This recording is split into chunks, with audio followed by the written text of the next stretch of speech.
บิ่งงานหัตถกรรมแบรนด์มีมั้งเออแอลตัวนี้นะ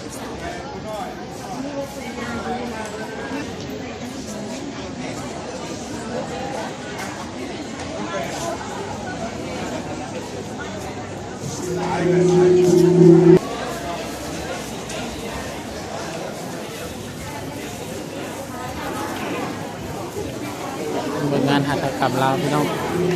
งานจักสาน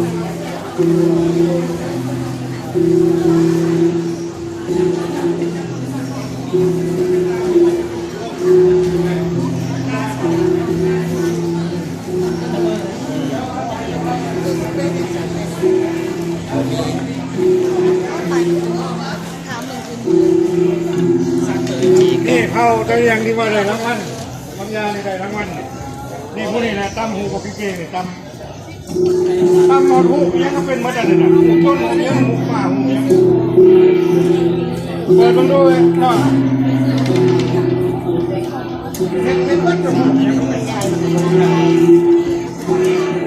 เพื่อวิธีการนะพี่น้องวิธีการตามหา ว่า